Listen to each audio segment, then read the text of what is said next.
Halo kamu Demi Masa, kembali lagi bersama Demi Masa. Pada kesempatan kali ini, Demi Masa akan membahas makhluk mitologi dari Indonesia. Dan apakah benar itu hanya sebuah mitos atau memang benar adanya?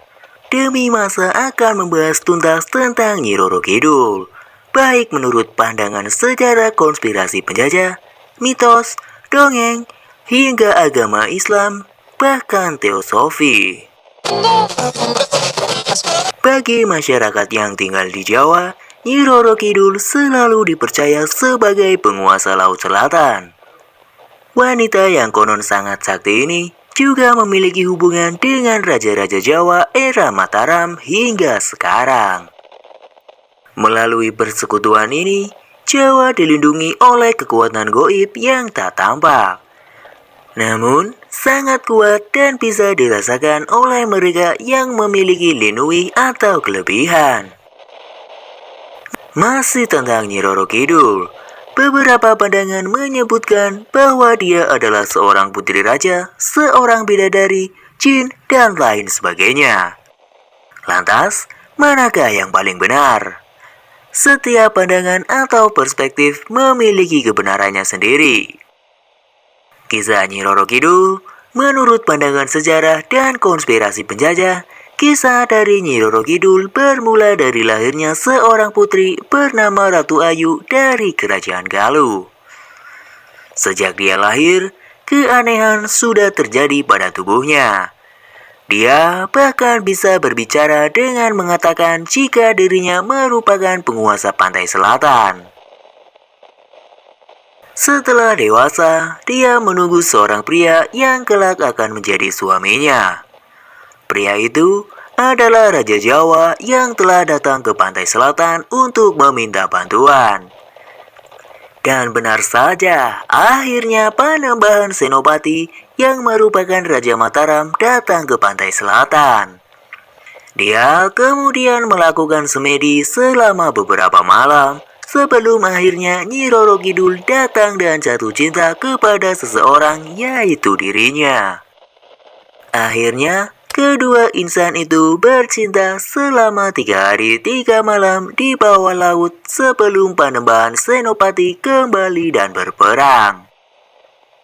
Di era Sultan Agung tiba, dia menciptakan Tari Bedoyo yang merupakan perwujudan percintaan sang kakek dengan penguasa Laut Selatan. Pendapat lain tentang Nyi Roro Kidul dikemukakan oleh seniman kawakan, yaitu Pramoedya Anantatur. Menurut dia, Nyi Roro Kidul adalah tokoh rekaan seniman kala itu. Tokoh ini diciptakan untuk menutupi kekalahan Mataram dari Belanda. Dengan menciptakan tokoh ini, mereka seakan-akan masih memiliki kuasa akan pantai selatan. Kemudian ada pandangan mitos dan juga dongeng. Mitos pertama tentang asal-usul Nyi Roro Kidul bercerita tentang anak dari Ratu Bilqis yang dahulu tunduk dengan ketampanan Nabi Sulaiman. Dia menikah dengan seorang raja jin dan dikaruniai seorang anak tidak kasat mata. Malu dengan anak yang seperti ini, Ratu Bilqis membuang anaknya ke pulau jauh bernama Al-Jawi. Dari pulau inilah Nyi Roro Kidul tumbuh dan akhirnya menguasai Laut Selatan. Masih ingatkah kalian dengan cerita kisah Nawang Wulan dan Jaka Tarub yang pernah ada di serial Babat Tanah Jawa Bidadari yang dicuri selendangnya itu? Akhirnya menikah dengan Jaka Tarub setelah memiliki anak. Dia tahu jika Jaka Tarub telah mempercayainya. Dari sinilah dia mengambil selendang dan kembali ke kayangan. Sayangnya, dia tidak diterima karena sudah dengan manusia. Bahkan, dia dikutuk untuk menjadi bangsa jin dan disuruh menjaga kawasan selatan Jawa agar tidak tenggelam oleh samudera yang terus meluap. Kemudian ada pandangan Islam terhadap Nyi Roro Kidul. Dalam pandangan Islam, Tuhan menciptakan manusia dari tanah liat dan jin dari api. Keduanya hidup berdampingan dengan manusia memiliki derajat yang lebih tinggi.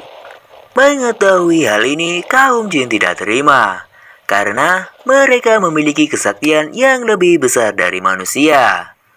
Dengan sekuat tenaga, mereka akan membuat manusia terjerumus dan berpaling dari Tuhannya.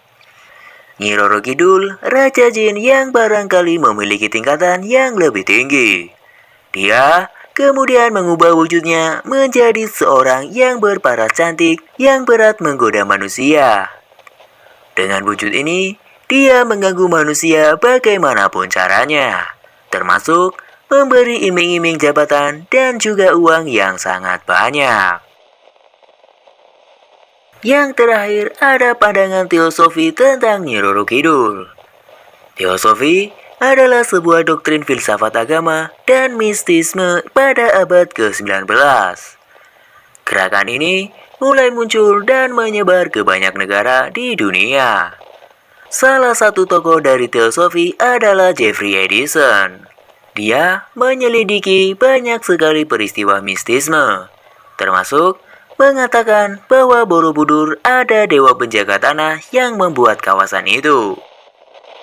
Jadi, saat mengunjungi Indonesia, Jeffrey juga mengunjungi pantai selatan. Dari kunjungannya ini, dia menyatakan bahwa Nyi Roro Kidul tidaklah ada. Makhluk yang konon dianggap sebagai Nyi Roro Kidul adalah seorang putri dari dunia manusia yang bertanya dan akhirnya menjadi kuasa di sana. Selanjutnya, Nyi Roro Kidul dianggap sebagai makhluk pikiran yang diciptakan dari mitos atau kepercayaan manusia.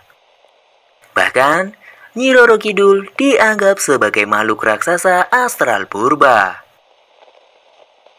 Nah, demikianlah asal-usul tentang keberadaan Nyi Roro Kidul.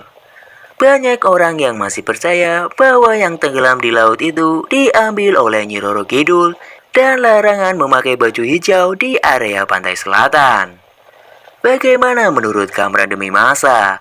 Apakah Kamrademi Masa memiliki pendapat lain tentang Nyi Roro Kidul? Jika Kamrademi Masa memiliki pendapat lain, langsung saja tulis di kolom komentar. Sampai jumpa di kisah-kisah selanjutnya.